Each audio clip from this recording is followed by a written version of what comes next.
Logan Whitmore, tinatanggap mo ba si Emily Carter bilang iyong asawa, sa ginhawa o sa hirap, sa maging may sakit o malusog, na manatiling tapat sa kanya at mananatili sa kanyang tabi hanggang sa kamatayan ang maghiwalay sa inyo? Oo. Emily Carter, tinatanggap mo ba si Logan Whitmore bilang iyong asawa, sa ginhawa o sa hirap, sa maging may sakit o malusog, na mahalin at alagaan siya ng buong puso at kaluluwa? Ako. Hindi.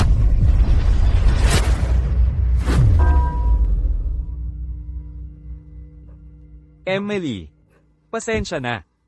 Dapat mas inalagaan kita. Logan, huwag mong gawin ito. Hindi pa naman kalayuan si Emily, naririnig ka pa niya. Malulungkot lang siya kung ganito ang gagawin mo. Alam ko. Alam kong naririnig mo ako. Alam ko ring hindi ka talaga nawawala. Pero sa ngayon, nasa coma ka. Kaya ano ang magagawa ko? Emily Carter, matulog ka lang ng mahimbing. Malapit na. Makakasama mo na ang tatay mo. Kapag nandoon ka na, huwag mo sanang ipagkait sa akin. Hindi pa ako patay. Logan Whitmore, bakit mo ito ginawa sa akin? Hindi kailanman magdaramdam sa iyo si Emily. Pagkatapos ng lahat, ikaw ang pinakamahal niya. Ngayong ako ang nag-aalaga sa iyo. Magiging masaya siya. Hayaan mo na lang siyang magpahinga ng payapa. Sa nakaraang buhay ko, ibinigay ko ang lahat para sa kanya. Nasira ang mukha ko. Nawala ang lahat, nagkasakit, at napunta sa koma. Sa huli, inilibing ako ng buhay. Pero ngayon, binigyan ako ng buhay ng pangalawang pagkakataon. Sa pagkakataong ito, hindi na ako muling magiging tanga. Ano ang sinabi mo? Sinabi kong hindi.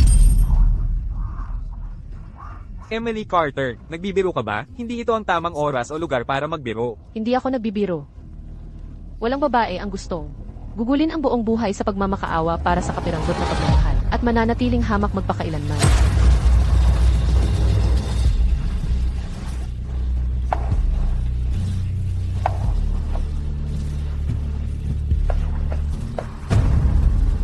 Hindi mo basta-basta matatalikuran ng isang kasal sa pamilya Whitmore dahil lang gusto mo. Trevor Whitmore, ang panganay na anak ng pamilyang Whitmore, ang kapatid sa ama ni Logan Whitmore. Kilala siya sa pagiging walang awa at dominante. Sinusuportahan niya ang kanyang nakababatang kapatid. Talagang hindi siya madaling kausap. Emily, anong ginagawa mo? Napakagandang lalaki ni Logan Whitmore. Wala siyang ginawa kundi mag-alay sa'yo. Paano mo siya ginaganyan? Tama. Emily Carter, kanina, akala ko nababaliw ka na lang. Pero ngayon, bumalik ka sa entablado at tapusin ang kasal. Huwag mong ipahiya ang pamilyang Whitmore. Logan Whitmore, ako ang nagbigay sa iyo ng puhunan mo at tumulong sa iyo na magtayo ng kumpanya. Tinulungan kitang patunayan ang sarili mo sa harap ng iyong ama. Naabot mo na ang iyong layunin. Wala nang dahilan para patuloy kang makipag-ugnayan sa akin. At ikaw, dahil napakagaling ni Logan sa paningin mo, sa iyo na lang siya. Ikaw na lang ang magpakasal sa kanya. Emily, anong sinasabi mo? Hindi basta-basta ipinamimigay ang mga asawa. Ano ba ang nangyayari kay Emily Carter? Nalaman na kaya niya ang tungkol sa akin, at kay Logan Whitmore. Emily Whitmore, pakawalan mo ako. Hayaan mo akong umalis. Baka hindi mo ako narinig ng maayos. Sabi ko, hindi matutuloy ang kasal ng pamilyang Whitmore. Tama. Narinig mo ba yon? Sinabi ng kuya ko na ang pamilyang Whitmore. Kung hindi mo matanggap, ang kapatid ko sa ama.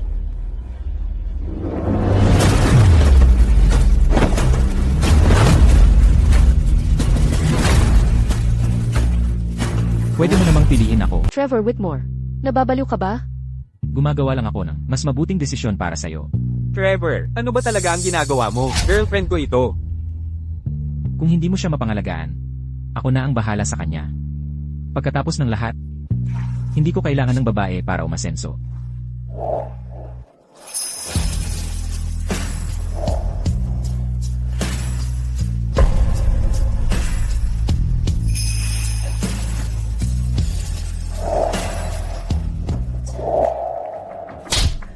Kayong mga Whitmore ay lahat baliw. Emily Carter. Logan Whitmore. Umalis na siya. Bakit hinahabol mo pa rin siya? Trevor Whitmore. Nasa ibang bansa si Dad at malapit na siyang bumalik. Talagang sasabihin ko, Sa kanya ang tungkol dito. Hayaan mo siyang magpasya kung sino ang tama. Bilang isang lalaki, kahit sa bagay na tulad nito, kailangan mo pa rin humingi ng tulong kay dad. Yan na ang ikaw. Isang anak sa labas na hindi kailanman makakaharap sa publiko. Ikaw, Ito ay isang babala. Lumayo ka kay Emily Carter. Alam mo nang mabuti. Hindi ako mag-aatubiling patayin ang sarili kong kapatid. Trevor Whitmore.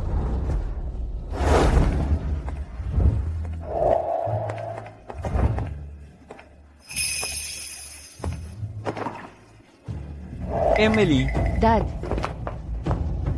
bakit ka bumalik? Nasaan si Logan Whitmore? Hindi ba't dapat ikakasal na kayo? Dad. Pinawalang bisa ko ang kasunduan. Ano? Tatay. Pinutol ko na ang kasunduan. Ako ang may kasalanan nito. Ako ang sumayre sa negosyo ng pamilya at nagdulot ng pagbagsak natin. At ngayon, kailangan mong tiisin ito. Tatay, ano pong pinagsasabi ninyo? Ako po ang nagpawalang bisa sa kasunduan sa pamilyang Whitmore. Binigyan ba kayo nila ng masamang panahon dahil dito? Tatay, huwag po kayong mag-alala, okay? Kaya ko pong harapin ito ng mag-isa. Noon, napakabulag ko. Hindi ko pinansin ang pagtutol ni tatay. At ibinigay ang huli ng pamilyang Carter, ipon kay Logan Whitmore, na nag-iwan sa atin nang walang paraang makabawi. Nagkasakit pa si tatay dahil sa lahat ng ito. Tatay, huwag po kayong mag-alala. Hindi na ako magiging ganoon katanga. Susunod na po ako sa inyo. Laki na ngayon ang aking anak, at sa wakas ay nagkamalay na. Ginoong Faulkner, bilasin mo, at gumawa ka pa ng ilang espesyal na putahe. Maghanda tayo ng welcome home party para kay Emily. Ginoong Whitmore. Narito ang lahat ng regalo. Sa kabuuan, ang halaga ay doblehin ang halaga. Ayon sa pamantayan nito. Trevor Whitmore. Plano mo ba talagang na magharap ng formal na panliligaw sa pamilyang Carter? Kahit na gusto mong maiwasan ang pagiging itinapon ng mga Whitmore, hindi ba ito medyo sobra na? Ang pamilyang Carter ay isang maliit na pamilya lamang. Bukod pa riyan, ang mukha ni Emily Carter ay... Ano ang sinabi mo tungkol kay Emily? Mukha ni Carter, anong nangyari sa mukha ni Emily Carter? Hindi, wala. Kung maulit pa yan, pangako ko, ang peklat sa mukha mo ay mas malaki at mas malalim pa kaysa kay Emily Carter. Oo po, naintindihan ko.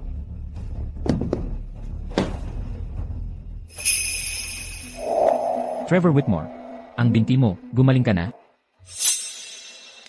Wala akong nakitang kahit ano, panunumpa ko. Hahanda ko na ang mga pamamanhikan ngayon din.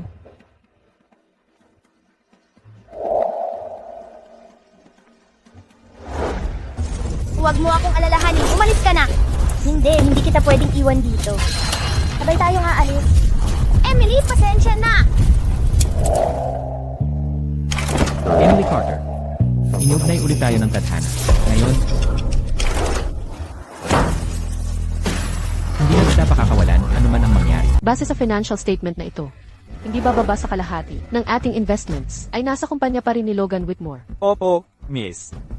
I withdraw mo lahat, kasama na yung sa akin, at i-revoke din ang lahat ng karapatan sa paggamit ng building design. Miss, paano naman si Logan Whitmore? Wala na akong kinalaman sa kanya. Sige, basta malinaw ang iniisip mo, miss. Aasikasuhin ko ito kagad. Kahit may ganitong pera, mahirap pa ring makaraos ang Carter family. Hindi pa nga natin alam, nagkaroon pa ako ng kaaway na si Logan Whitmore. Hindi tayo palalampasin ng Whitmore family. Kailangan kong humanap ng ibang paraan.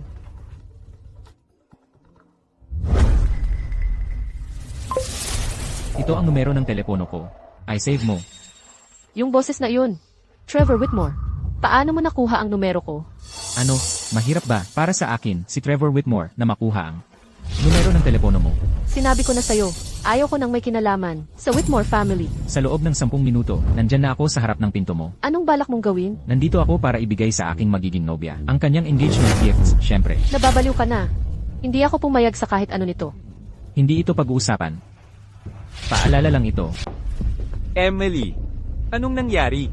Tatay, kahit sino pa ang dumating mamaya, sabihin mo lang wala ako. Kahit anong gusto nila, paalisin mo sila. Pero bakit? Huwag mo na akong tanungin. Ginoong Carter, miss, may buong fleet ng mamahaling kotse sa pinto. Hinahanap nila si Emily.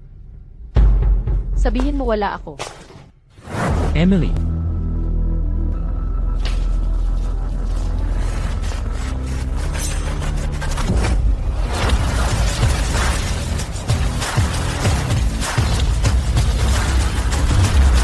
Bakit ka biglang pumasok? Binigyan kita ng abiso. Ito siguro ang iyong ama, tama ba? Ako si Trevor Whitmore. Ako ang panganay na anak ng pamilyang Whitmore. Narito ako ngayon upang magharap ng formal na pag-aalok. Emily, anong nangyayari? Hindi ba't sinabi mo, wala kang kinalaman sa pamilyang Whitmore? Wala na talaga akong koneksyon sa pamilyang Whitmore. Lahat ng ito ay pawang, guni-guni na lang. Trevor, narinig mo siya. Ang aming pamilyang Carter ay isang ordinaryong pamilya lamang. Hindi kami karapat-dapat sa pabor ng iyong pamilya. Bukod pa riyan, ang anak ko ay hindi interesado sa iyo. Umalis ka na. Baka hindi mo naiintindihan. Ang salitang one-sided ay wala sa aking bokabularyo. Sa pagkakaalam ko, ang pamilyang Carter ay halos bangkarote na, tama ba? Kung ikakansela mo ang kasunduan sa akin, at idagdag mo ang presyon mula sa pamilya ko, gaano kaya katagal ang itatagal ng pamilya mo? Ang kailangan mo lang gawin ay pirmahan ang kasunduang ito, at pumayag na pakasalan ako. Ang mga kotse, mga bahay at mga kontrata ay sapat para iligtas ang buong pamilya mo, Emily.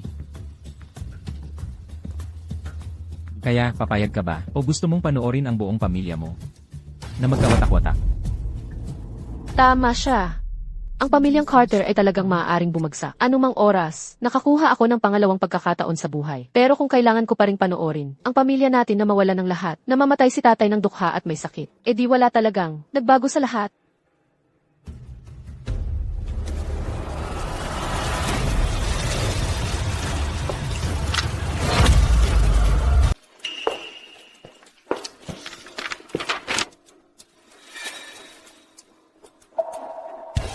Emily,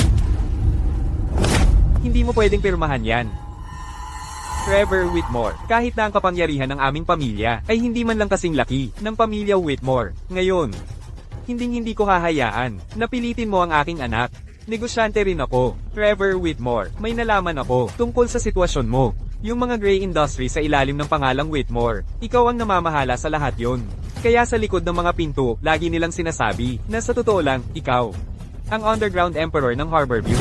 Siyempre, wala akong karapatang humusga sa'yo. Bata ka, matagumpay. Tunay kang nangingibabaw sa mga lalaki. Pero isipin mo kung ikaw ang nasa kalagayan ko. Kung ikaw ay isang ama, papayag ka bang pakasalan ng anak mo, ang isang taong mapanganib, at saka, nagdesisyon na si Emily para sa sarili niya.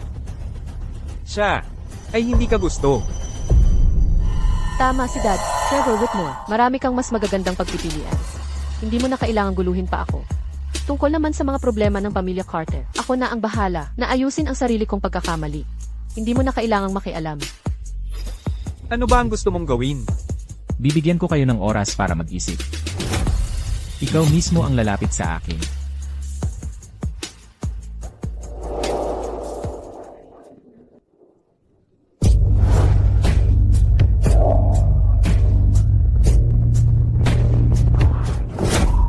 Logan, anong problema? Wala lang akong gana.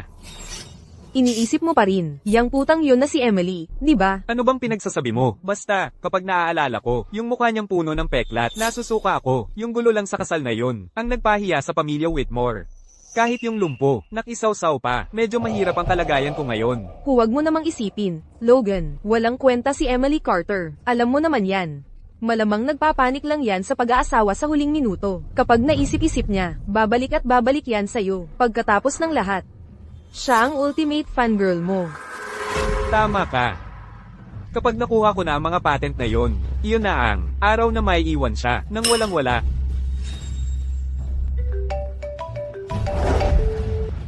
Hello. Binuwelta ni Emily ang kanyang investments sa kumpanya at kinuha niya pabalik ang mga patent rights. Ano? Ulitin mo. Logan, anong nangyari? Si Emily, yang putang yan, binalik lahat ng puhunan niya sa kumpanya ko, at kinuha niya pabalik ang lahat ng karapatan sa paggamit ng mga patent. Pumirma ako ng ilang malalaking kontrata sa real estate, gamit ang mga patent na yon. Ngayong hindi ko na magagamit ang mga patent na yon, mabibigo ang mga kontratang yon. Ang mga multa ay napakalaki. Ano? Ang kapal ng mukha niya.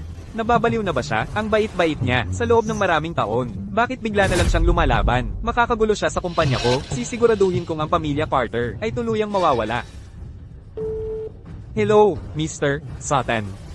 May ilang bagay na kailangan mong asikasuhin.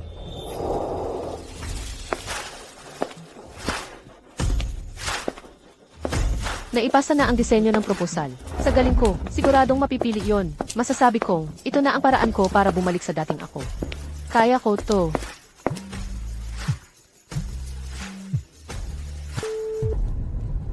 Hello, Gillick Faulkner. Ano ang nangyari? Miss, masama ang balita. Biglang nagkasakit si Mr. Carter at nahimede. Ano?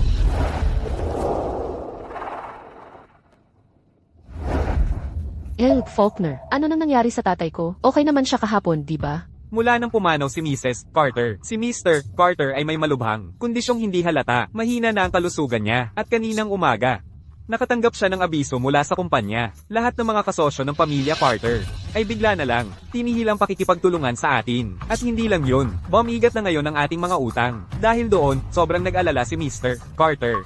Kaya, Pero ang pamilya Carter ay hindi naman gumawa ng anumang paglabag sa kontrata. Bakit bigla na lang tayo tinitigilan? Ano ba talaga ang nangyari? Sabihin mo sa akin. sabi nila, dahil daw lahat ito sa pamilya Whitmore. Ang pamilya Whitmore. Ang pamilya Whitmore. Si Trevor Whitmore yon.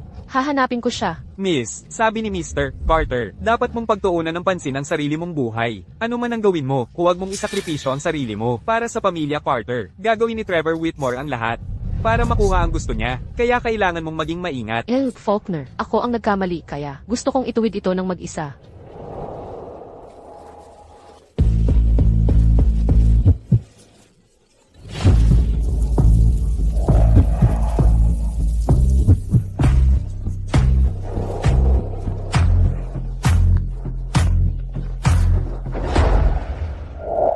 Trevor Whitmore. Pagsalakay sa bahay ng iba, sa akin mo ba yan natutunan? Ang dami-daming beses na kitang tinawagan, pero hindi ka sumasagot kaya wala akong magawa kundi alamin kung saan ka nakatira. Wala akong oras para pag-usapan to. Tatanungin kita, bakit mo ginagawa ito sa pamilya Carter? May nangyari sa mga Carter. Pag alis mo kahapon, lahat ng aming mga kasosyo gustong wakasan ang kontrata sa amin. Nagpapanggap ka pa rin? Naalala mo ba ang sinabi ko sa'yo kahapon? Sinabi kong uunahin kita. Kaya ano ang kailangan kong gawin para bitawan mo ang pamilya Carter?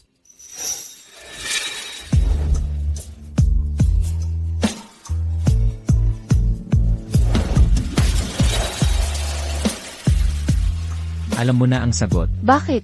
Bakit ako pa? Pwede kang pumili ng iba. Mas maganda ang itsura, pamilya o ugali. Kaya bakit ako ang pinag-iinitan mo? Hindi mo na kailangang malaman kung bakit. Kailangan mo lang ibigay sa akin ang sagot mo. Tatanungin kita ulit. Nangako ka sa akin. O panonoorin mo na lang na magkawatak-watak ang pamilya mo. Nangangako ako sa iyo. Pero kailangan mong ipagtrabaho ulit ang mga taong iyon, kasama ang pamilya Carter ngayon din. Huwag kang mag-alala. Walang magtatangging makisama sa pamilya Carter. Pwede ka nang umalis. Ikaw, pinapauwi mo ako. Dodoblehin ko ang regalo sa kasal at ipapadala sa bahay mo. Itatakda ang kasal 3 araw mula ngayon. Kung gusto mong mauna at manatili dito, Hindi na kailangan aalis na ako. Ikaw, nasaktan ka. wala kang pakialam.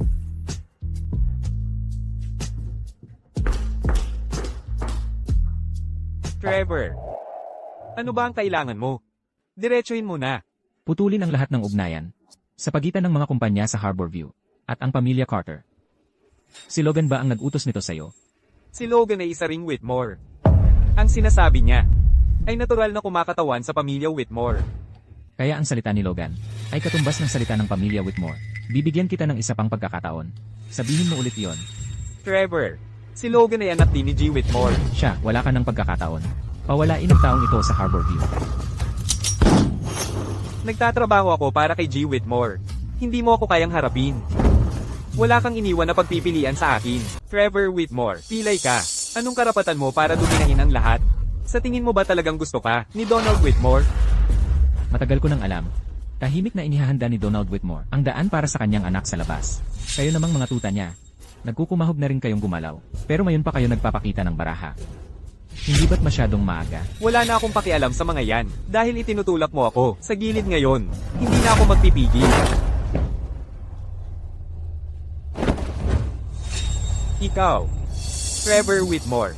Ang mga binti mo, hindi naman pala talaga pilay.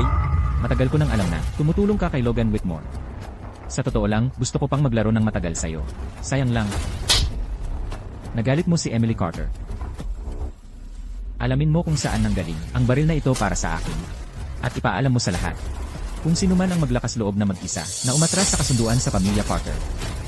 Sa loob ng isang araw, ako, si Trevor Whitmore, ang sisigurong mawawala sila sa Harbor View.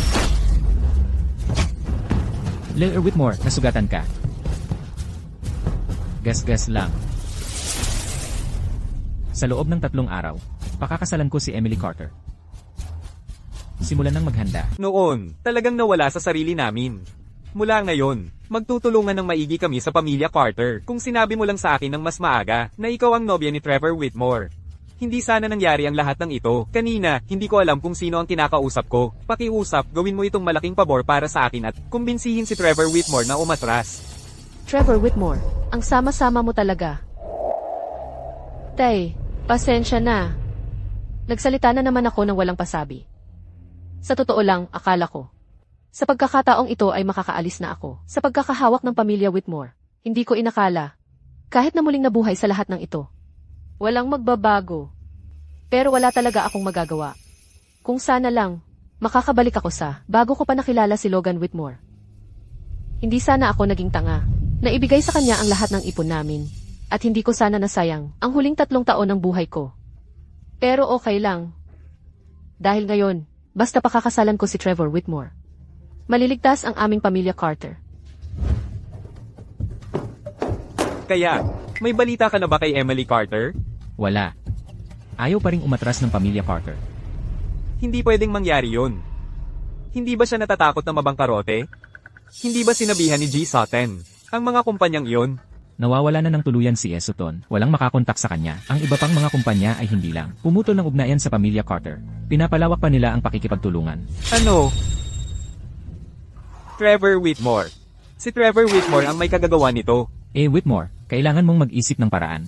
Ang pagkawala ng puhunan ay hindi pa ang pinakamalaking problema natin. Kung hindi natin magamit ang mga patent na yon, lahat ng order na napirmahan natin ay masisira. Hindi na natin kayang magbayad ng mga multa. Tumahimik ka. Tawagan mo siya.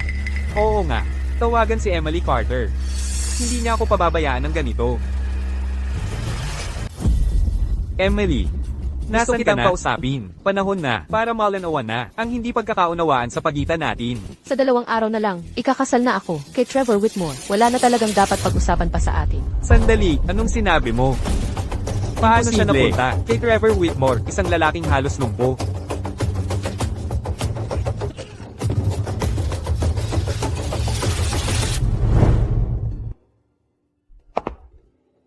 Sa ilang araw na lang, magsusuot na naman ako ng wedding dress. Ibang lalaki. Pero hindi pa rin ito ang gusto ko. Wala pa ring basbas mula kaninuman. Ito na ba talaga ang kapalaran ko? Kung totoo nga iyon, bakit pa ako binigyan ng pangalawang pagkakataon sa buhay? Ano ba naman tong si Emily Carter? Ipinanganak ba siyang talagang hindi mapaglabanan? Noon, si Logan Whitmore ang nagpawalang bisa sa kanilang engagement. Ngayon naman, magpapakasal na siya kay Trevor Whitmore. Tiyak na hinugasan ng utak siya ng pamilyang Whitmore. Seryoso, may balita, pagkatapos ng huli nilang breakup, gusto agad siya ni Trevor Whitmore. Ano ba ang sobrang ganda sa babaeng to? Tingnan mo lang ang mukha niya. Pero sa totoo lang, ang isang may kapansanan na magpapakasal sa isang may teklat sa mukha, yun ang tinatawag na perpektong pagtutugma. Dapat ay masayang araw, ang araw na ito. Pero sa kasamaang palad, may mga taong sobrang daldal. Bitawan mo ako. Anong ginagawa mo? Anong gusto ninyo? Bitawan. Susunod, wala akong hihilingin kundi basbas. Para sa akin at sa aking nobya. Maaari nang magpatuloy. Opo, sir. Ngayon, tayo'y nagtipon dito upang saksihan ang pagsasama ng 2 tao. Trevor Whitmore, tinatanggap mo ba si Emily Carter bilang iyong asawa, sa ginhawa o sa hirap, sa kalusugan o sa karamdaman, upang mahalin, pahalagahan, at hinding-hindi siya ipagkakanulo? Tinatanggap ko. Ngunit hayaan niyong maging malinaw, ang aking asawa ay hindi kailanman makararanas ng kahirapan o pagtataksil. Emily Carter, tinatanggap mo ba si Trevor Whitmore bilang iyong asawa, sa ginhawa o sa hirap, sa kalusugan o sa karamdaman, upang mahalin siya, protektahan siya, at ialay sa kanya ang lahat ng iyong taglay? Sir, kasal ito ni Trevor Whitmore. Hindi ka imbitado, kaya hindi ka maaaring pumasok. Sino ka ba? Para pigilan ako, umalis ka sa harap ko. Logan Whitmore, dito ka. Logan Whitmore. Macy Collins. Bakit ka nandito? Paulit-ulit kitang tinawagan pero hindi makakonekta. Akala ko talaga, may nangyari sa'yo. Yun pala. Nandito ka lang para dumalo, sa kasal ng babaeng ito. Magpapakasal na siya. Nasa isip mo pa rin siya. Macy Collins, anong ginagawa mo dito? Hindi ito ang tamang oras para sa drama mo. Talagang abala ako ngayon, kaya huwag mo akong guluhin. Logan Whitmore. Gaanong importante ba talaga siya sa'yo? Eh ako, ano ba talaga ako sa'yo? Ikaw, Macy Collins, maaari mo bang ibigay sa akin ng patent o mag-invest sa kumpanya ko? O kaya naman, matutulungan mo ba akong makapasok sa pamilya Whitmore? Pero sa huli, ikaw ay isang tao lang na nakakasama ko sa kama, ganoon lang. Logan Whitmore. Ikaw. Emily Carter, tinatanggap mo ba si Trevor Whitmore bilang iyong asawa? Tinatanggap ko. Teka. Emily Carter, hindi ito totoo. Ginawa mo ang lahat ng ito para lang galitin ako, hindi ba? Diyos ko. Hindi ba yan si Logan Whitmore? Seryoso ba siyang? Ginugulo ang kasal. Wow, talagang may kakaiba kay Emily Carter. Malamang magiging pinakamalaking eskandalo sa korporasyon ng Harborview. Magkapatid na nag-aaway dahil sa isang babae. Sandali, sarili kong problema ito. Ako ang bahala dito. CJ, mag-ingat ka. Emily, mahal mo pa rin ako. Logan Whitmore, kumalma ka. Tapos na tayo. Bakit? Bakit mo ako ginaganito? Tinanong din kita niyan, noon, at ngayon, naintindihan ko na. Ang pag-ibig, palaging isang tao lang ang nagmamahal. Kapag nawala na, kahit anong sabihin mo, nakakadiri na lang para sa akin. Ikaw, Logan Whitmore, ikaw ang pangalawang anak ng pamilyang Whitmore. Hindi mo kailangang sirain ang lahat. Maraming tao ang nanonood ngayong gabi. Manatili kang may dignidad. Umalis na tayo. sige. Ganun ba? Akala mo, mas mataas ang posisyon niya sa pamilyang Whitmore kaysa sa akin, di ba? Akala mo, kapag nakakapit ka sa kanya, ayos na ang lahat at garantisado na ang kinabukasan mo. Eh ano naman kung gawin niya? Emily, hindi mo yata alam na, walang saysay ang kausapin si Logan. Ang aking ilehitimong nakababatang kapatid ay walang saysay. Trevor Whitmore, sa tingin mo ba talagang mahal ka ng babaeng ito? Anong klaseng babae? Ang magkakagusto sa iba kagad, pagkatakas sa sariling kasalan. Ang habol lang niya ay ang pera mo, ang estado mo, at ang yaman ng pamilyang Whitmore. Ang gusto niya ay sarili niyang desisyon. Ngunit bilang asawa ko, karapat-dapat siya sa lahat ng gusto niya. Hindi ibig sabihin noon ay may karapatan kang siraan siya. Ano ba ang ginagawa mo, Trevor? Kasapi rin ako ng pamilyang Whitmore. Ako rin ay anak ni tatay. Binalaan na kita noon para kay Emily Carter. Kahit kapatid ko pa ang kalabanin ko.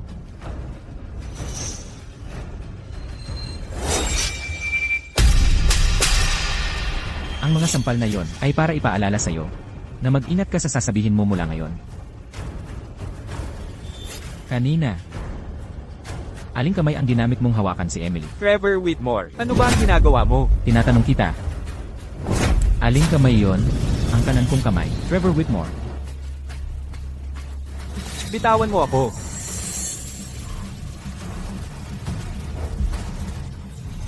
Sandali, Naawa ka ba sa kanya? ayaw ko lang ng pagdanak ng dugo na dumihan ang kasalang ito. Palabasin mo siya dito. Itapon mo siya. Logan Whitmore ay anak din ni Donald Whitmore.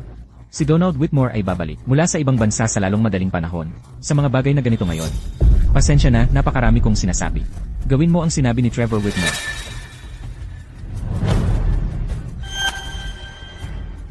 Ngayon, ang mag-asawa ay magpapalitan ng singsing upang patibayin ang kanilang mga panata.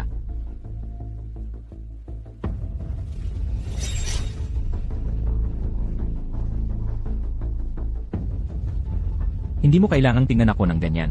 Balang araw maintindihan mo na ang iyong pinili ay hindi mali. Hindi kita pinili kailanman. Ikaw ang nagplano ng lahat ng ito mula pa sa simula. Mukhang hindi ka talaga interesado dito.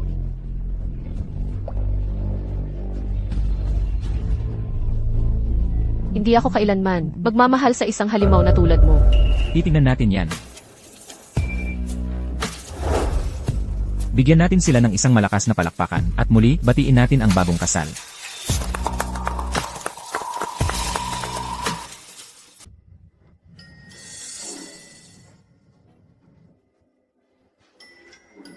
Ano nang ginagawa mo? Naliligo ako. Ano nang meron? E di aalis na lang ako. Hindi ka ba tutulong sa akin? Paano ako maliligo ng mag-isa?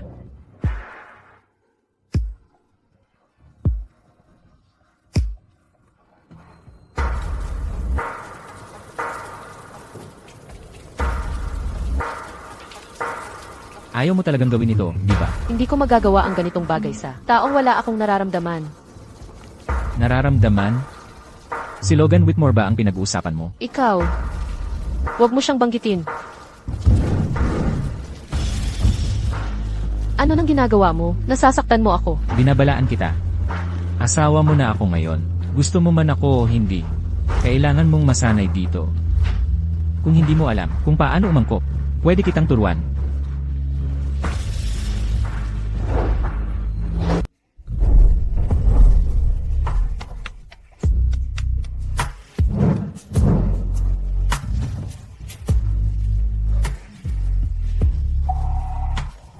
Lumabas ka. Sinabi ko, lumabas ka.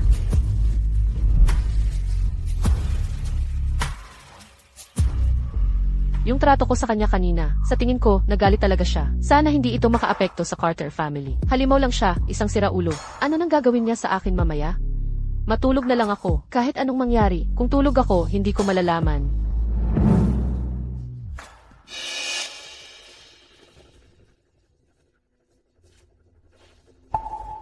Kagabi, hindi talaga siya pumasok.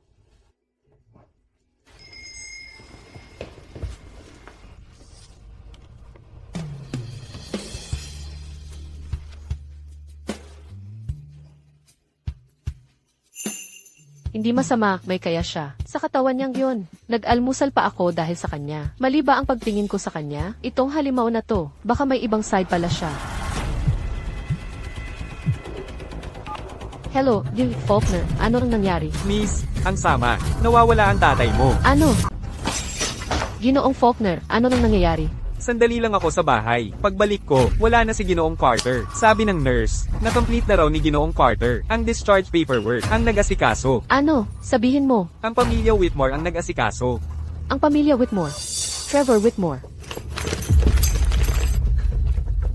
Trevor Whitmore, anong balak mo sa tatay ko? Private Medical Center ng Whitmore Group. Pwede kang pumunta ngayon.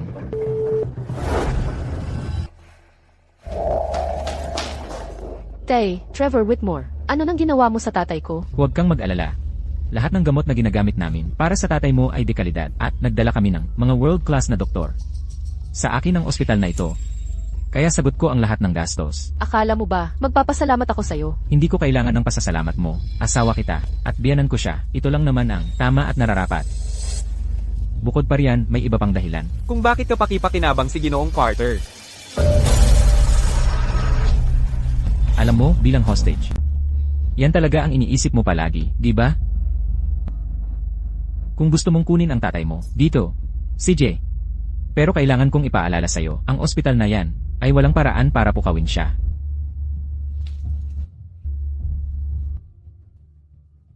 Sa kasalukuyang ipon ko, talagang wala talagang paraan para panatilihin si tatay sa isang magandang kwarto tulad nito o para makakuha ng ganitong klaseng paggagamot.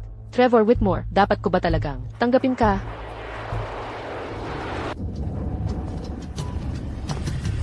Maligayang pag-uwi, Ginoong Whitmore.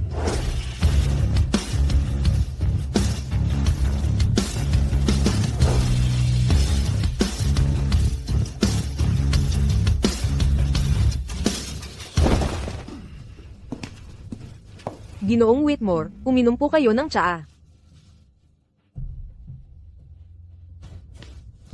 Ginoong Whitmore. Sabi po ng panganay na binata, naghihintay na raw siya sa inyo sa Strategic Investment Department sa kumpanya. May mahalagang bagay na gusto niyang pag-usapan sa inyo. Kaya, hayaan mo si Trevor Whitmore ang humarap sa sarili niyang problema. Bakit ako kasali? Siya nga pala, hindi ba si Ginoong Sutton ang laging namamahala sa bahay? Bakit ikaw na ngayon? Nagkamali po si Ginoong Sutton at tinanggal siya ng panganay na binata. Kaya, ako na ang pumalit sa kanyang posisyon. Katawa-tawa yan. Hindi na bale. Hanapin mo si Logan at ibalik mo siya rito. May sasabihin ako sa kanya. Bakit ka nakatayo lang dyan? Ginoong Whitmore, ang pangalawang binata. ay malamang hindi na makakapunta para makita kayo. Bakit hindi? Siya. Nasa ospital siya at malubha ang mga sugat. Ano? Umalis ka. Logan, huwag kang ganyan. Ilang beses ko bang sasabihin sa'yo, umalis ka na? Sinabi ko nang umalis ka. Hindi mo ba ako naririnig? Logan, nakikiusap ako sa'yo. Huwag mo akong paalisin. Kung aalis ako, sino ang mag-aalaga sa'yo? Sabi ko na, hindi ko kailangan ng kahit sino. Ano, gusto mo lang maging kahabag-habag? E di maglinis ka. Sige, maglinis ka. Yan lang ba ang kaya mo? Si Emily, makakakuha ng patent para sa akin. Makakapagpera siya para sa kumpanya ko. Ikaw, wala kang silbi kundi paglabasan ko ng galit. Logan, pero totoo ang nararamdaman ko para sa'yo. Ako, totoo. Anong silbi ng katapatan? Kung ganoon ka kagaling, bayaran mo ang multa ng kumpanya ko. Kaya mo bang alisin si Trevor Whitmore para sa akin? Sige nga, ako na ang bahala kay Trevor Whitmore para sa'yo.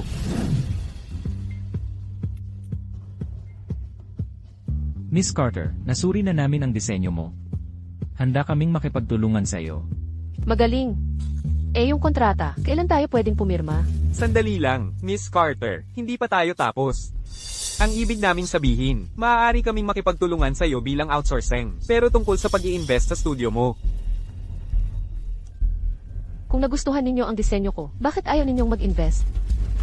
Ganito kasi, Miss Carter, kami ay isinasaalang-alang na bilang pangunahing taga-disenyo ng kumpanya. Ikaw ang magiging mukha ng brand.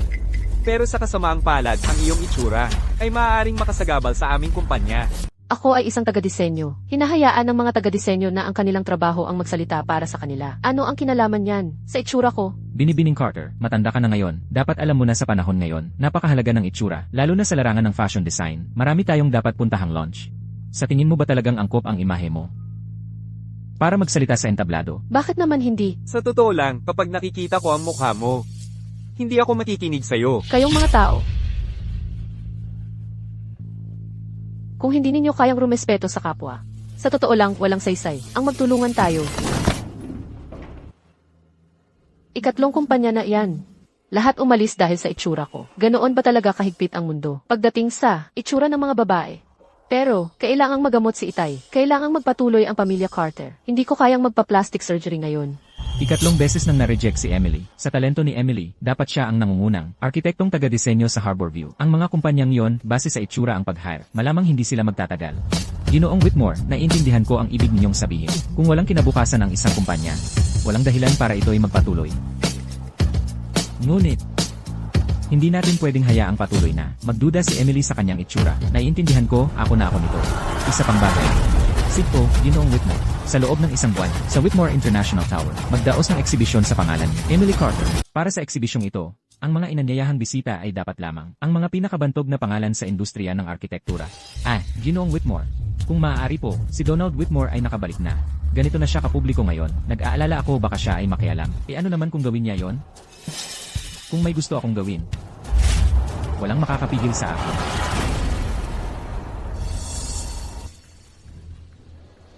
Sinira nila ang kasal mo, binugbog ka, inayos ang mga tao mo, at ngayon, hindi ka papapasukin sa Whitmore Family Hospital. Sino ba ang akala niya siya? Tatay. Sa totoo lang, kasalanan ko rin ang isang bahagi nito. Ang lahat ng gulo na ito sa kapatid ko, dahil lang sa isang babae. Huwag mong sabihin yan. Paano naging kasalanan mo ito? Alam ko ang iniisip mo talaga. Kahit na yung babae mula sa pamilya Carter, ay hindi ito pinapahalagahan. Narinig ko na ang tungkol. Sa kanyang talento, may silbi siya, sigurado yan. Tatay, pakiusap, nakikiusap ako, tulungan mo ang kumpanya ko. Kung mabangkarote ang kumpanya ko, hindi na ako, magkakaroon ng pagkakataon, na muling mapatunayan ang sarili kay Whitmore. Huwag kang mag-alala, habang nandito ako. Hindi kita pababayaan na malugi. Mag-focus ka lang sa pagpapagaling mo. Ako na ang bahala. Sa lahat sa labas. Ayos yan. Logan, basta nandyan ang tatay mo, hindi mo na kailangang mag-alala. Sino ka?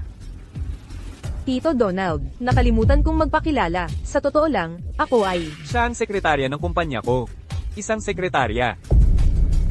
Sekretarya lang. Tandaan mo ang lugar mo. Ano ang tawag mo kay Logan? Ginoong. Ginoong Whitmore. Huwag ka nang magpumilit dito. Huwag mong gambling si Logan habang nagpapahinga siya. Lumabas ka. Hindi mo ba narinig? Makikipag-ugnayan ako sa pamilya Carter sa lalong madaling panahon. Maniwala ka sa akin. Kapag naglagay ako ng konting pressure, ang pamilya Carter ay mapipilitang gumawa ng malinaw na pagpili. Ang laki ng peklat na yon. Kahit anong takip ko, kita pa rin. Ang pangit-pangit mong halimaw. Hindi talaga ito maayos. Mukha akong multo o kung ano. Seryoso. Talagang hindi ko alam. Noon, yung pagligtas ko sa taong yon. Tama ba o mali?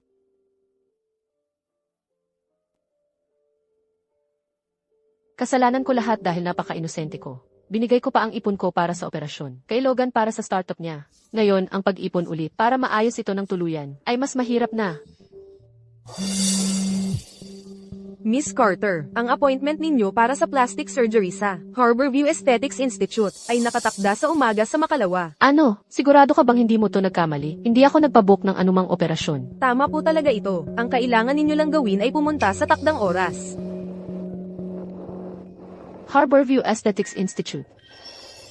Iyon talaga ang pinakamahal na sentro ng plastic surgery. Wala akong pera para magpa-opera doon. Maliban na lang kung ito ay isang kakaibang bagong estratehiya sa marketing. Bahala na. Puntahan ko na lang at tingnan kung ano nang nangyayari. Binibining Carter, lahat ng iyong health indicators ay umaayon sa mga requirements para sa operasyon. Maaari po ba kayong magpirma ng mga papeles para sa pagpapa-ospital? Sigurado ka bang walang pagkakamali? Talagang wala akong inischedule na anumang operasyon. Naka-schedule man o hindi ako sigurado. Ngunit lahat ng impormasyong nasa akin ay 100% tama. Baka naman ang boyfriend mo ang nagplano nito bilang sorpresa para sa'yo. Posible naman talaga yon. Ang boyfriend ko, kaya siya. Binibining Carter, huwag masyadong mag-isip. Magpa-check-in na lang po kayo. Paano naman ang bayad? Bayad na po ang lahat ng fees. Sa ngayon, ang kailangan mo lang gawin ay maghintay. At maghanda para salubungin ang bagong ikaw.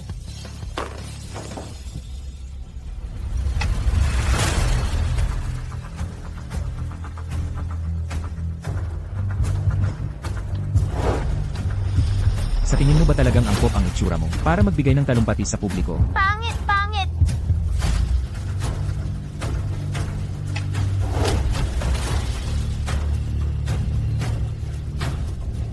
Ganito ba talaga kalupit ang mundo? Pagdating sa itsura ng mga babae.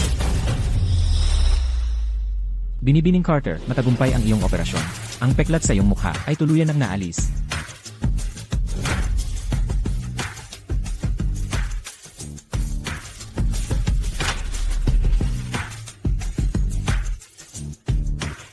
Nasisiyahan ka ba sa iyong itsura ngayon? Ikaw nga talaga, Trevor Whitmore. Ano, hindi ka masaya? Hindi ako yung tipo ng tao na hindi nakikilala ang magandang oportunidad. Tungkol sa gastos sa operasyon, kikita ako ng pera at babayaran kita. Asawa mo ako. Nararapat lang na tulungan kita. Hindi mo kailangang bayaran ako.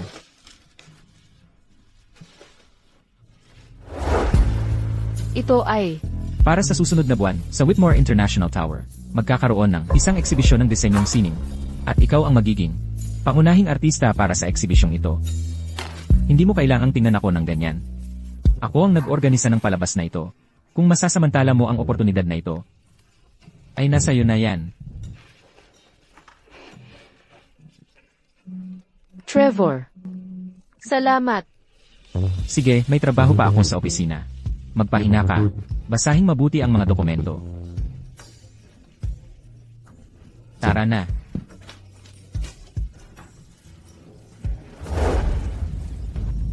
Napansin mo ba kung paano ako tinawag ni Emily kanina? Trevor. Salamat. Lair Whitmore, ako. Tinawag niya akong Trevor at hindi man lang ginamit ang apelyido ko. Narinig ko rin yun. Tinawag kanyang Trevor. Nagpasalamat pa siya sa akin. Ay, narinig ko rin yun. Ganun ba talaga? Ngumiti si Lair Whitmore. Hindi ko pa yan nakikita dati.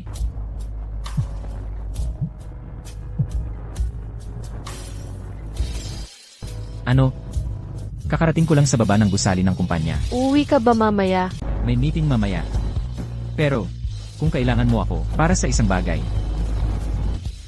Pwede akong umuwi. Kaya, pwede bang, mas maaga kang umuwi mamayang gabi? May gusto akong pag-usapan sa'yo. CJ,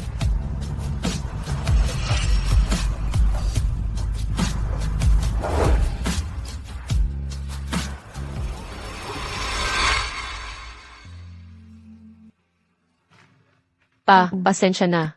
Sa totoo lang, akala ko, hindi na ako muling makikisalamuha sa pamilya Whitmore. Pero mukhang mabibigo ako sa pangakong iyon. Mabuti ang trato sa akin ni Trevor. At hindi siya, yung klaseng demonyo na akala ko. Aminado ako, tuluyan na akong nahulog sa kanya. Mamayang gabi, ibibigay ko ang sarili ko ng buo sa kanya. sana'y pagpalain kami ng aking nobya. Ng lahat. Bigla kong naintindihan kung ano ang nararamdaman ng isang asawa habang naghihintay sa kanyang mister na umuwi ng gabi. Ang tagal na, mula nang huli kong maramdaman ang ganitong saya.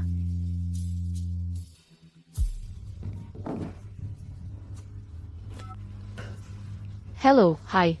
Si Emily Carter po ba ito? Ako si Donald Whitmore. Ang ama ni Trevor Whitmore. May kailangan po ba kayo? Sa ngayon, kasama ko ang tatay mo. Mas mabuting pumunta ka sa ospital. Ginoong Faulkner.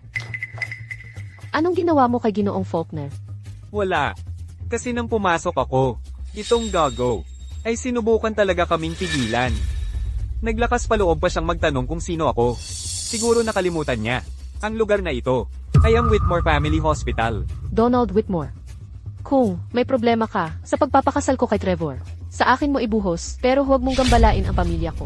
Manugang nakita ngayon, parte ka na ng pamilyang Whitmore. Hindi kita gagalawin. Pero, may mga bagay, sa tingin ko, na dapat mong malaman.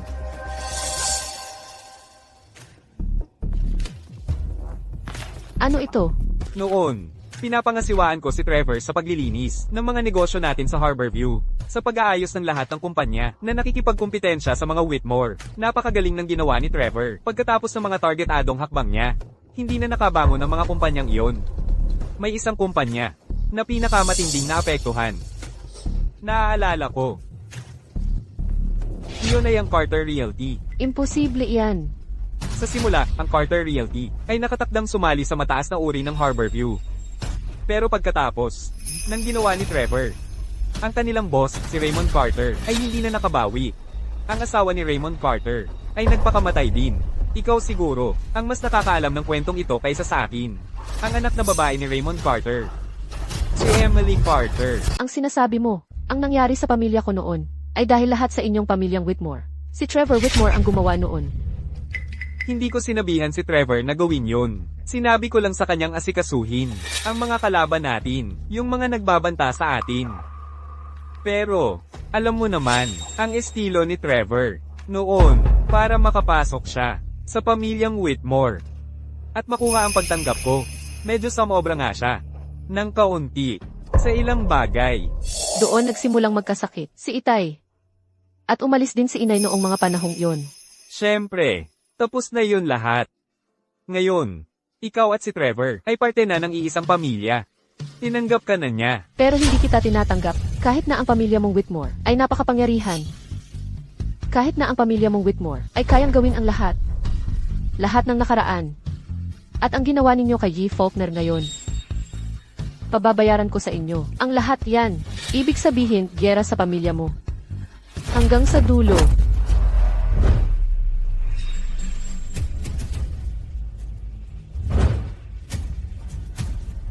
Sige, titingnan ko kung may kakayahan ka. Talaga. Umalis na tayo.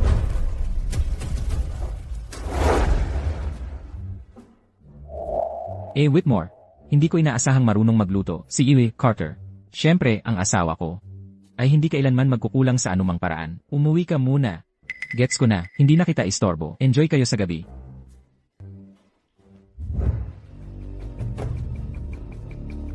Bakit hindi pa siya bumabalik?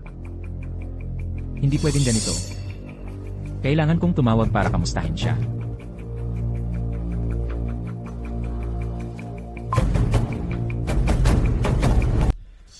Sinabi ni Emily na gusto niyang kausapin ako ngayon. Bakit siya ganoon katagal umuwi? Hindi dapat siya ganito katagal. Ginoong Reese, Hindi pa umuwi si Emily. Alamin mo para sa akin kung saan siya pumunta ngayon. At imbestigahan mo rin ang mga kaibigan niya. Isama mo sila sa paghahanap. Opo, Ginoong Whitmore. Nandito ka na pala. Bakit ang tagal mong umuwi ngayon? Kain na. Nalalamig na ang kinainang inihanda mo. Ano ng problema?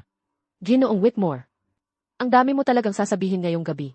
Hindi ito opisina. Pagdating sa asawa ko, hindi na kailangang maging malayo. Ginoong Whitmore ay talagang isang tao, malinaw sa pakikitungo. Mabuti ka sa pamilya mo. Ngunit pagdating sa ibang tao, wala kang awa, hindi ka nag-iiwan ng paraan para makalabas. Kahit na ang pamilyang iyon ay walang ginawa sa'yo. Kahit na ang pamilyang iyon ay minsang masaya para sa sarili mong kapakanan, kaya mo silang sirain gamit ang sarili mong kamay. Ginoong Whitmore, malamig ka talagang tao. Emily, ano nang pinagsasabi mo? Huwag mo akong tawaging Emily.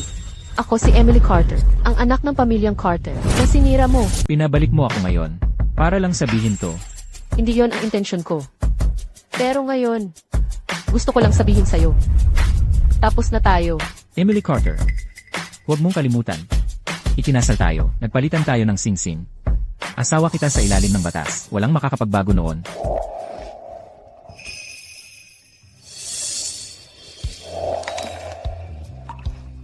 Tumigil ka dyan. Sabi ko tumigil ka. Trevor Whitmore, yung binti mo. So hindi ka naman talaga baldado. Lahat tungkol sa'yo, puro kasinungalingan at panloloko lang. Hindi ako nagsinungaling sa'yo. Hindi ako nagsinungaling sa'yo. Kailanman. Sa totoo lang, pagdating sa'yo, puro kasinungalingan at panloloko lang ang natanggap ko. Emily Carter, ulitin ko. Hindi ako nagsinungaling sa'yo. Ang narinig at nakita mo ngayon, puro chismis lang yon. Naiintindihan mo ba? Whitmore, hindi ba sa tingin mo, medyo mahina ang paliwanag mo? Bitawan mo ako.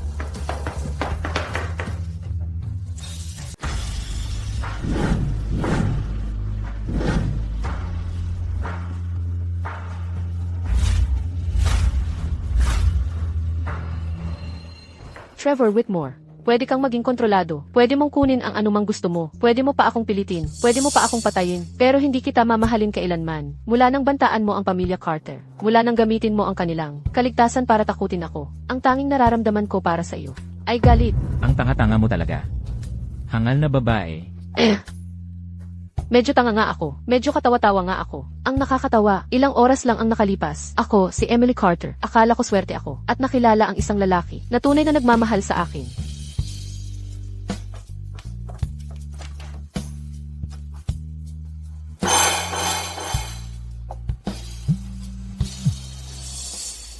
Magsalita ka. Ginoong Whitmore, nalaman na namin ang lahat. Si Donald Whitmore ang may kagagawan. Pumunta siya ngayong araw sa pribadong medical center at ipinatawag din si Emily Carter. Donald Whitmore, CJ, imbestigahan mo ito. Alamin ng eksakto kung ano ang nangyari sa ospital ngayong araw. Ang Carter Realty, ano man ang ginawa ni Trevor, si Raymond Carter, ay hindi na nakabangon. Nang bumagsak siya, ang asawa ni Raymond Carter ay nagpakamatay pa. Iyon ang lahat ng nangyari kagabi. Si Ginoong Carter ay nauwi na ni Emily Carter. Ayon sa iyong utos, maglalagay ako ng mga taong mahigpit na magbabantay sa palibot ng bahay ng pamilya Carter para masigurong ligtas si Emily para sa kanyang anak sa labas, si Donald Whitmore.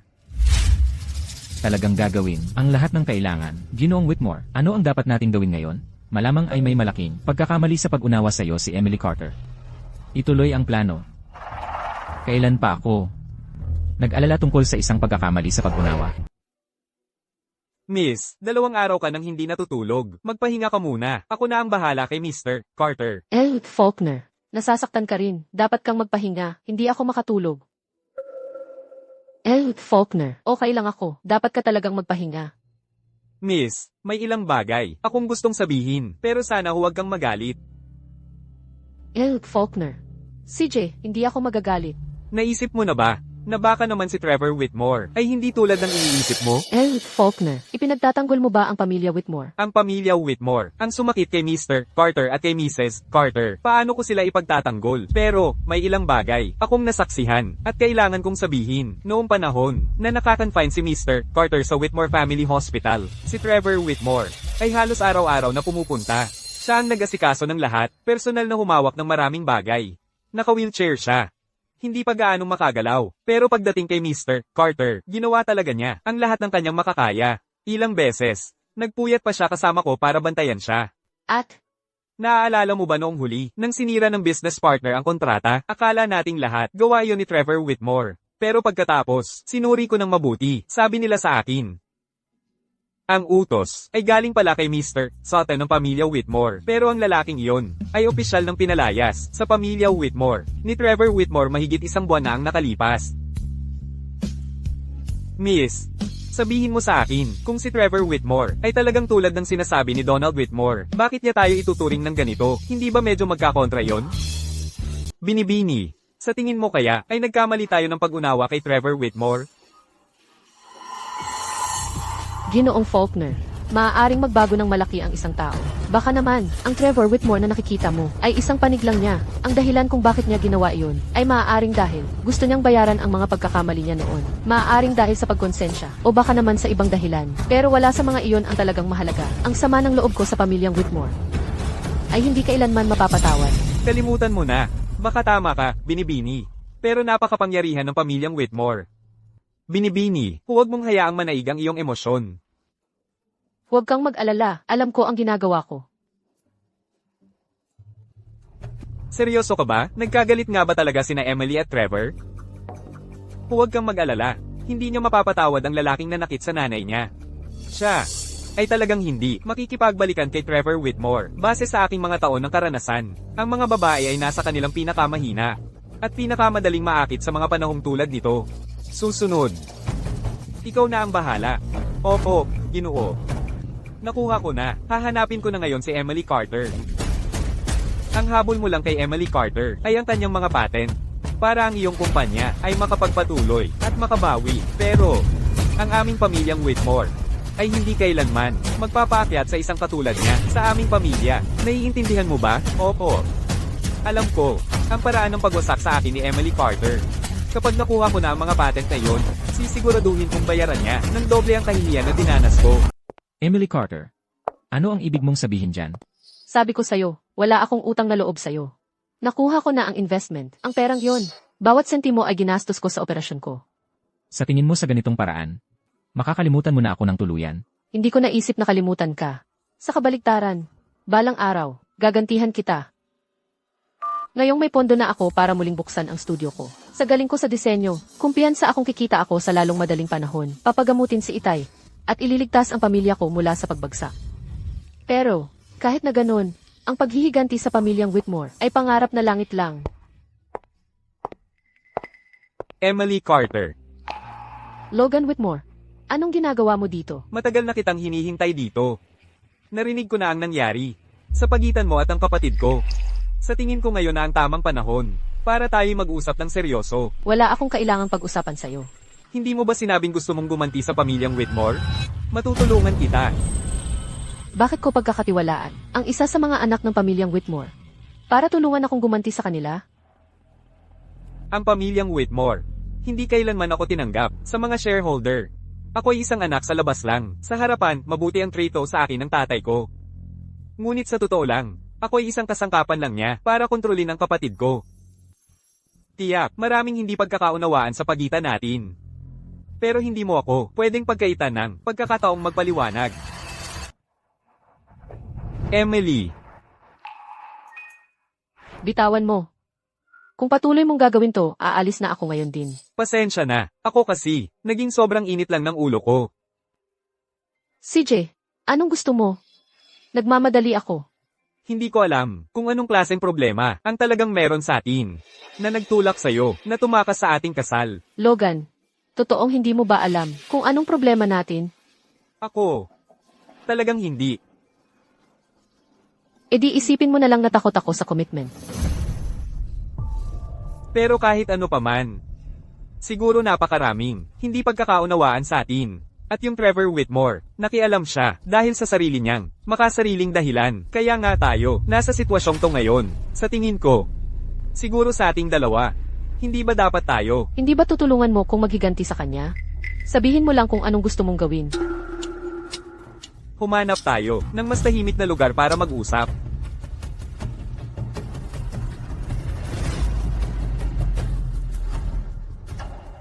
Blair Whitmore. Sumakay si Emily sa kotse ni Logan Whitmore. Anong gagawin natin ngayon? Ilabas mo ang lahat ng kotse mula sa kumpanya. Para sa akin, si Donald Whitmore ay papunta sa headquarters para sa isang meeting na yung araw. Malamang kailangan niya ng sasakyan. Hayaan nating mag-taxi na lang siya. Ihanda ang mga kotse. Maghanda ng dagdag. Ang mga tao mula sa Highlands Construction ay pupunta sa kumpanya natin para mag-inspeksyon ngayong araw. Kailangan nating magpakita tayo ng magandang imahe. Sir, kaninang umaga, kinuha ni Trevor Whitmore ang kotse mo at umalis dala yon. Ipapalit ko ba ang isa pa para sa'yo? Ano? Hindi ka panipaniwala. Lahat ng taong ito na nakablock sa harap, siguradong yung gago na si Trevor Whitmore yun. Siya nga. Trevor Whitmore, ano bang problema mo? Emily Carter. Binalaan na kita. Huwag kang makikisali kay Logan Whitmore sa anumang paraan mula ngayon. Trevor Whitmore. Anong karapatan mo para kontrolin ako? Tapos na tayo. Akala ko nagbibiro ka lang. Sumama ka sa akin pauwi. Trevor Whitmore, saan mo nakuha ang ganong klaseng pagkumpiyansa? Hindi mo ba narinig ang sinabi ni Emily? Tapos na kayong dalawa. Ang tawag ko sa kanya. Wala kang pakialam doon. Huwag mong kalimutan, akin si Emily. Kung hindi mo siya pinilit, hindi siya magpapakasal sa'yo. Mukhang noong huli, kulang pa ang itinuro ko sa'yo. Hindi ka talaga natututo, ano? Trevor Whitmore, huwag mong kalimutan. Nasa abroad si Dad dati, pero nandito na siya ngayon sa kumpanya. Kung maglakas loob kang saktan ako, hindi ka niya palalampasin. Huwag mo akong takutin gamit si Donald Whitmore. Sinasabi ko sa'yo, kahit dumating siya rito ngayon, hindi ka niya mapoprotektahan. Trevor Whitmore. Tama na yan. Emily Carter. Ipinagtatanggol mo siya. Trevor Whitmore. Sa paningin mo, basta't sapat ang katapangan mo. Akala mo makukuha mo ang lahat ng gusto mo. Pareho lang sa The Carter family. Pareho sa akin. At ngayon, pareho na rin kay Logan Whitmore. Pero sinasabi ko sa'yo, may laging lalaban. Kung may lakas ng loob ka, suntukin mo rin ako. Akala mo hindi ako maglalakas loob. At gagawin mo. Siyempre gagawin mo.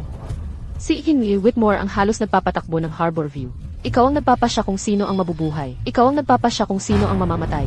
Kahit anuman ang mangyari, pinatay mo na ang mga magulang ko. Kaya bakit hindi mo na lang tapusin ang trabaho at patayin din ako? Hanggang ngayon, naniniwala ka pa rin sa kasinungalingang pinapakain sa'yo. Kasinungalingan man o hindi, ikaw ang nakakaalam ng mabuti, Jim Whitmore. Ang mahalaga, ang pagwasak sa pamilya Carter.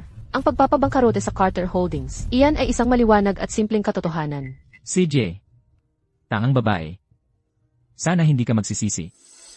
Simula ngayon, wala nang Era Whitmore. Wala nang anuman. Sa pagitan ko at ni Emily Carter mula ngayon. Blair Whitmore. Pero Sigmas Carter, paalisin mo sila. Opo, sir.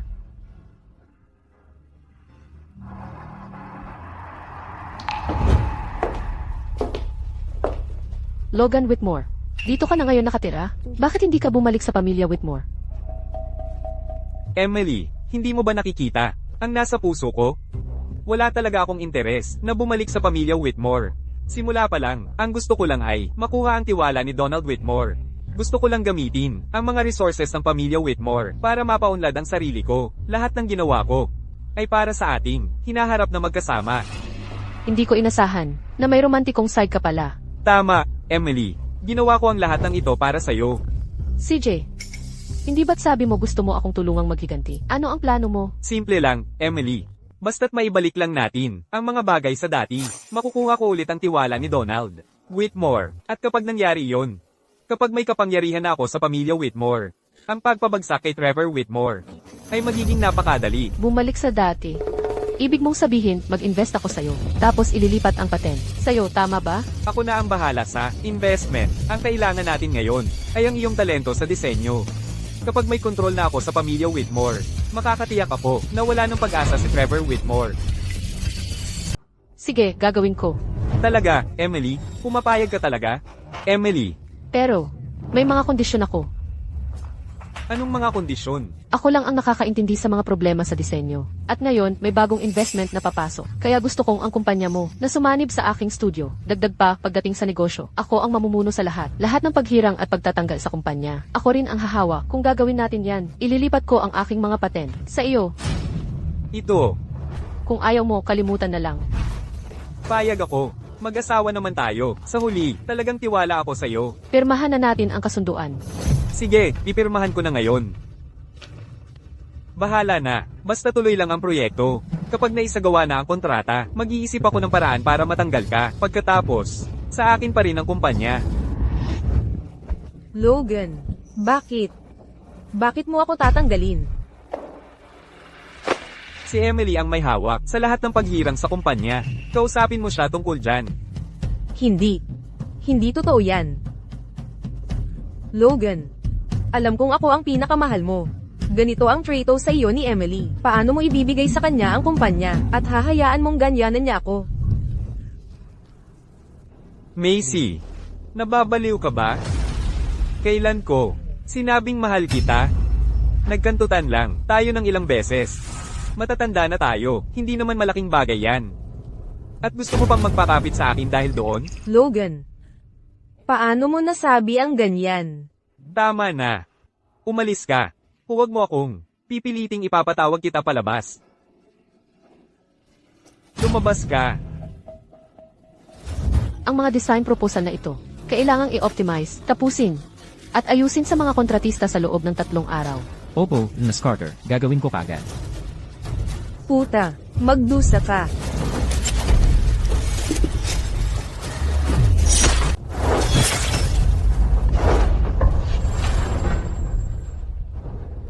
Papatayin ko kayong lahat. Papatayin ko kayong lahat. Bitawan mo ako. Bitawan mo ako. Papatayin ko kayong lahat. Hatakin mo siya palabas. Trevor Whitmore, ikaw. Dugo. Trevor Whitmore. Trevor Whitmore, isang ambulansya. Tumawag ka ng ambulansya ngayon. Nailigtas na ang buhay niya, pero napakalalim talaga ng sugat na iyon. Kung madyay gising man si Ginoong Whitmore o hindi. Nasa tadhana na iyon ngayon. Bakit? Bakit ka nandoon? Malinaw na sinabi ko na, wala na tayong kinalaman sa isa't isa. Araw-araw niya kayong binabantayan, mula sa mga anino. Alam niyang ayaw mo siyang makita, kaya nanatili na lang siya sa malayo at nagbantay sa'yo. Bakit? Ano ba talaga ang meron ako? Para gawin mo ito para sa akin. Hindi ko kailangan ang awa mo, o ang iyong pakikiramay. Hindi kailanman naging tungkol sa awa si Ginoong Whitmore, o sa pagbabayad sala sa'yo. Emily Carter, sa puso ni Ginoong Whitmore, laging mayroong isang malaking lihim. Pero hindi siya nagkaroon ng pagkakataon na sabihin sa'yo. Ano ang ibig mong sabihin? Emily Carter, gusto mo bang makarinig ng isang kwento? Kwento. Ito ay isang kwentong, sa totoo lang, baka mukhang hindi ka panipaniwala. Pero lahat ito ay konektado sa'yo. Nangyari ito maraming taon na ang nakalipas. Noong bata pa si Trevor Whitmore, nahuli siya sa isang malaking sunog. Isang babae ang nagligtas sa kanyang buhay. Hindi niya ito nakalimutan kailanman. Inubos niya ang mga taon sa paghahanap sa kanya. Pero, nang matagpuan niya sa wakas na, ang pangalan niya ay Emily Carter. Huli na ang lahat. Ang babaeng iyon, dahil sa sakit, ay pumanaw na magpakailanman. Nang si Trevor Whitmore ay nawawala na sa pag-asa. Binigyan siya ng tadhana, ng pangalawang pagkakataon sa buhay. Nagkaroon siya ng pagkakataong makilala ang babaeng iyon muli. Mula noon, nagpasya siya na protektahan ka habang buhay. Sa huli, siya rin ay ipinanganak muli. Bakit hindi niya sinabi sa akin? Lois Carter, napakakaiba talaga ng buong bagay na ito. Kahit pa sinabi niya sa'yo, naniniwala ka kaya?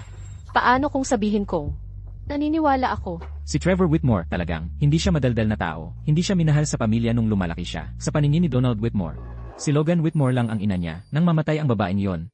Lalo niyang pinaigting ang daan para kay Logan, at gusto niyang maging opisyal na tagapagmana si Logan.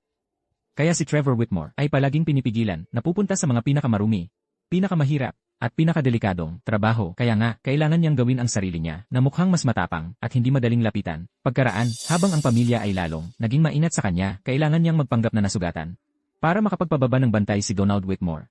Kung hindi, malamang hindi siya nakaligtas hanggang ngayon. Sa totoo lang, si Trevor Whitmore ay isang taong may mabuting puso talaga. Palagi siyang nag-iwan ng paraan para sa iba at hindi kailanman nananakit ng inosente. Ang problema lang, walang naniniwala doon. Hindi na nanakit ng inosente. So ang pamilya Carter ay hindi inosente. Ang nangyari sa pamilya Carter ay hindi kasalanan ni Trevor Whitmore. Dad, gising ka na. Emily, masyado akong mahina. At hindi ko sinabi sa'yo ang totoong katotohanan, ang pangyayaring iyon. Hindi mo pwedeng sisihin si Trevor Whitmore doon. Tatay, ano nang pinagsasabi mo? Noong mga panahong iyon, hindi naman inatake ng pamilya Whitmore ang Carter Holdings. Ang Carter Holdings mismo ang nagpabeya sa sarili. Iyon ang nagtulak sa atin. Sa bingit ng pagbagsak noon, may nakalaan tayong pondo para iligtas ang negosyo. Pero iminungkahi sa akin ni Trevor Whitmore na kung ibibigay ko ang natitirang ari-arian natin, kasama ang perang iyon para ayusin niya, kayang buhayin niya ang pamilya Carter. Ang totoo, ang gusto ng pamilya Whitmore kay Trevor ay lipulin lahat ng kanilang kompetisyon. Pero, hindi niya ginawa. Gusto niyang magsama-sama ang lahat para kumita at umunlad ng magkakasama. Ganyan na talaga si Trevor Whitmore. Wala lang talagang nagsalita para sa kanya. Eh bakit ang pamilya Carter? Ako ang may kasalanan. Noon pa, ang nanay mo ay malubha ng may sakit. Kahit ang mga doktor ay nagpayong itigil na ang paggamot. Kasama na ang nanay mo, siya mismo ay hindi na kayang tiisin ang sakit, ayaw na niyang mabuhay pa. Pero ako, hindi ko kayang sumuko. Gusto kong kumapit sa kahit kaunting pag-asa. Alam ko, natatakot din ako. Kung sisuko ako sa pagpapagamot sa kanya noon, ako ang mananagot. Sa pagkamatay ng nanay mo, kaya nang maglaon, ipinagbili ko lahat ng pag-aari natin, at inilagay lahat ng perang iyon sa pagpapagamot sa nanay mo. Sa huli, ang nanay mo ay hindi na nakayanan ng sakit, at pinili niyang kitlin ang sariling buhay. Emily, napakaduwag ko. Dapat sinabi ko sa'yo ang totoo ng mas maaga. Trevor Whitmore, tanga ka. Bakit hindi mo sinabi sa akin ng mas maaga? Bakit? Laging may konsensya si Trevor Whitmore sa nangyari. Kahit hindi naman siya ang may kasalanan, sinisi pa rin niya ang sarili. Tapos na yon. Emily, sana huwag mo nang tanggihan ang hiling ni Trevor Whitmore. Inayos ni Air Whitmore ang exhibit ng sining para sa'yo, at mangyayari na ito sa loob lang ng 3 araw. Nababahala siya tungkol sa iyo sa buong panahong iyon. Natatakot siyang hindi ka darating. Pero hindi siya nagkaroon ng pagkakataong sabihin sa iyo ng personal. Ano man ang mangyari, Miss Carter, kung mayroon ka pa rin kahit kaunting na darama para kay Trevor, sana ay dumalo ka sa press conference. Huwag mong sayangin ang pagsisikap ni Trevor. CJ, pupunta ako. Ayos. Naiintindihan ko. Maganda yan. Si Trevor Whitmore, ang batang iyon, tapos na siya. Tay.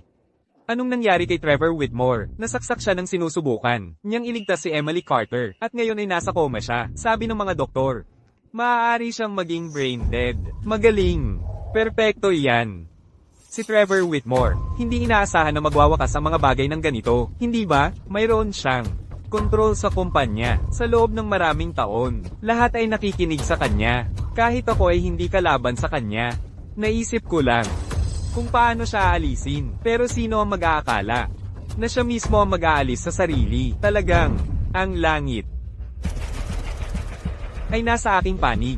Susunod, kapag naayos na natin si Emily Carter at nakuha na ang lahat ng patent, makakabalik ka na sa pamilya Whitmore ng nararapat. Pagdating ng panahong iyon, ang lahat ng shareholders ng Whitmore Group ay wala nang masasabi tungkol dito. Pero tay, ang mga kasanayan ni Emily Carter ay lubos na lumampas sa aking inaasahan. Kahit ang sarili kong kumpanya ay nasa ilalim ng kanyang kontrol ngayon, at sa ilang araw, magkakaroon siya ng exhibit ng sining. Kaya sabihin mo sa akin, ano ang dapat kong gawin? Ang ganitong uri ng droga ay ganap na, walang kulay at walang lasa. Kapag may uminom nito, ang kanilang katawan ay lubhang mahihina. Kung patuloy silang iinom nito, pahihinain nito ang kanilang nervous system. Sa huli, magiging brain dead sila. Tay, krimen ito. Sa pag-alis ni Trevor sa eksena, mamumuno tayo sa Harborview. Krimen sa Harborview. Wala nang makakapigil sa atin. Talaga, kailangan ba talaga nating gawin ito? Kung gusto mong magtagumpay sa buhay, huwag mong pansinin ang maliliit na bagay. Anak kita, mula ngayon kailangan mong matutong maging mas matapang. Bago ang press conference, humanap ka ng paraan para ipainom kay Emily Carter. Kapag hamina na ang katawan niya, ikaw ang pwedeng pumalit sa kanya sa art exhibition. Tungkol naman sa susunod, kapag unti-unting naging gulay na siya, madali mo nang makukuha ang lahat ng kapangyarihan niya. Sige. Gagawin namin yan ayon sa gusto mo. Hindi ba mahilig si Emily na makipag-bonding kay Trevor kapag pareho na silang nasa coma? Hindi ba't magkasama na sila magpakailanman? Buong pamilya. Kumpleto na.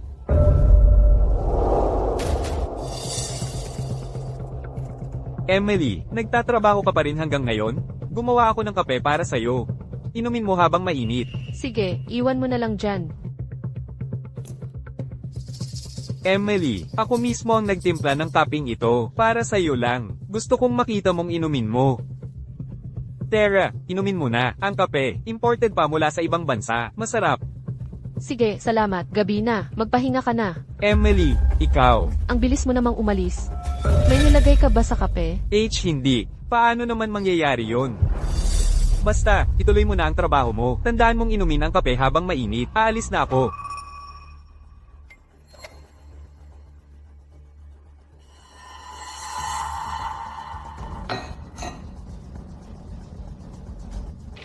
Emily. Emily, anong nangyari? Ang sama ng pakiramdam ko. Wala akong lakas. Hindi, bukas na ang press conference. Hoy, Emily, may sakit ka. Ako na ang pupunta sa art exhibition. Para sa iyo bukas. Lahat, maupo po kayo. Masaya ako na narito kayong lahat ngayon. Susunod, may ipapaalam ako. Ang press conference para sa Emily Carter Solo Exhibition ay opisyal nang magsisimula ngayon. Hindi ba ito dapat ay exhibisyong sining ni Emily Carter? Maaari ko bang itanong kung bakit siya mismo ay hindi sumipot ngayon? Excuse me, sino po kayo? Ikinalulungkot kong ipaalam sa inyong lahat na biglang nagkasakit si Emily kagabi. Hindi siya makakapunta ngayon. Ngunit huwag kayong mag-alala. Ako ang magpapakilala sa ngalan ni Emily para sa araw na ito. Kilala kita. Ikaw si Logan Whitmore mula sa pamilyang Whitmore. Marahil ay kilalang tao ka sa Harbor View. Ngunit, pagdating sa pagpapakita ng gawang disenyo, kung ang mismong manlilikha ay hindi personal na dumating, baka mahirapan akong kumbinsihin ang mga manonood. Mga kababayan, kahit na, ngayon ay, ang pagpapakita ng mga solong gawa ni Emily Carter, pahintulutan ninyo akong linawin ng isang bagay. Lahat ng disenyong ipinapakita ngayon, ay talagang sarili kong mga likha. Anong nangyayari? Gawa niya ito. Una, ako ang nobyo ni Emily Carter. Kaming dalawa ay nagsimula ng negosyo noon pa. Dahil sa pagmamahal ko sa aking kasintahan.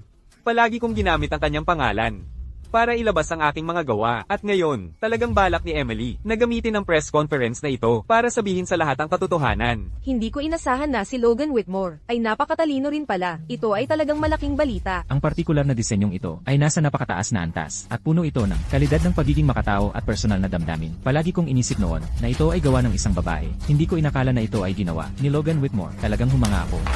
Sige. Natanggap na ba ninyo ang portfolio ng disenyo sa inyong mga kamay? Susunod, gagabayan ko kayong lahat sa patentadong gawain ito ng detalyado. Pakitingnan ng malaking screen. Ang mga taong nakakamit ng malalaking bagay ay hindi nababahala sa maliliit na bagay. Ikaw ang aking anak. Ano ito? Hindi ba't sila? Sina Logan Whitmore at Donald Whitmore. Subukan kunin ito ni Emily Carter. Kapag siya ay nanghina, maaari mong siyang palitan at dumalo sa exhibition sa kanyang lugar. Ano ito? Ito ay mas masustansya kaysa sa naunang balita. Kumuha ng mga litrato. Bilisin nyo. Patayin niyo yan. Ipagpaliban mo muna ang lakas mo. Emily Carter.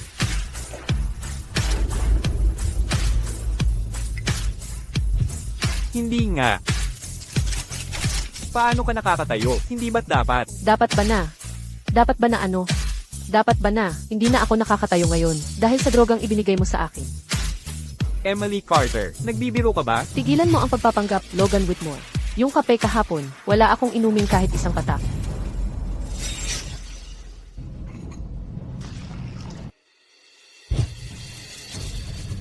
Imposible. Ang plano ko ay napakalihim. Paano ito nangyari? Minsan, nanaginip ako. Sa panaginip na iyon, ginawa mo ulit ang lahat ng ito. Mula sa simula. Noon, tanga ako. Kaya nagtagumpay ka. Pero ngayon, hindi na ako. Ang taong iyon. Panaginip? Hindi nga. Paano ito nangyari? Peke ang video. Inedit ang audio. Hindi pwedeng gamiting ebidensya ang recording na yon. Hindi. Gusto mong mamatay? Kaya hayaan mong ipakita ko sa iyo kung bakit katalo. Nailagay na ni L. Barton ang lahat ng ebidensya sa flash drive na ito at ito'y napatunayan na ng mga opisyal ng batas. Logan Whitmore. Tapos ka na, Logan Whitmore. Ikaw ay pinaghihinala ang may tangkang pagpatay. Pati na rin maraming kaso ng krimeng pampinansya. Sumama ka sa amin, pakiusap. Hindi niyo ako pwedeng arestuhin. Ang tatay ko ang pinakamayaman sa Harborview. Pagsisisihan niyo lahat ito. Gusto mo siyang magligtas sa iyo. Baka dapat mong isipin kung kaya pa niyang iligtas ang sarili niya. Ano ang sinabi mo? Paano sila ng ahas? Sige, pupunta ako doon ngayon din. Tagapangasiwa, ihanda mo ang sasakyan. Nasa problema si Logan. Kailangan nating pumunta sa expo at tulungan siya. Opo, sir. Hindi na kailangan. Donald Whitmore, ikaw ay pinaghihinalaang nag-udyok ng krimen at maraming kaso ng paglabag sa batas pampinansya. Mangyaring sumama ka sa amin. Imposible. Maingat namin pinaplano ang lahat. Ikaw ang may kagagawa nito. Trevor Whitmore. Ikaw ito. Trevor, Okay lang. Kanina ko pa iniisip. Saan galing ang baril na yon? Yung kay Emerson. Palagay ko, ikaw mismo ang nagpakita. Hindi na ako mahihirapan. Pero sa paggawa mo nito, hindi ka ba natatakot na madagdagan pa ang kasalanan mo? Wala na akong pakialam sa mga yun. Pilay ka. Kung ako'y mawawala, hindi ka rin mabubuhay. Logan Whitmore, ibaba mo ang baril. Emily, gusto mo siya ng sobra, di ba? Ngayong araw, sisiguraduhin kong ang minamahal mo ay mamamatay sa harap mo. Mapahamak ka.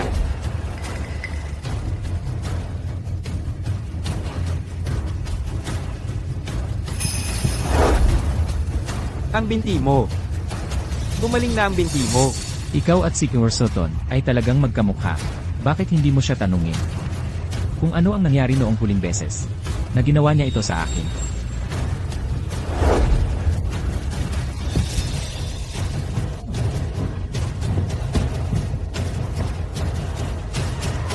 Lois Carter, ang galing ng disenyo mo, talagang pipirma kami sa'yo.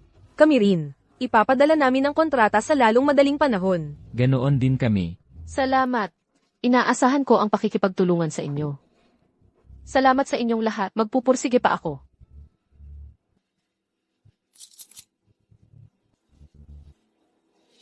Isang trade show lang. At halos lahat ng malalaking partnership ay nakuha mo na. Kaya pala ikaw si Kura Whitmore. And Rhett Whitmore. Talaga? Hindi pa kita napapatawad.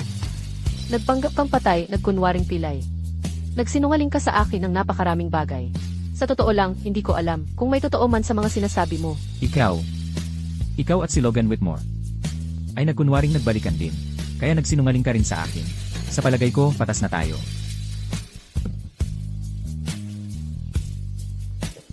Kung ganoon, patas na tayo. Kaya mula ngayon, mag-umpisa tayong muli. Kumusta? Ako si Emily Carter, ang iyong asawa. Mula ngayon, mag-alaga tayo sa isa't isa.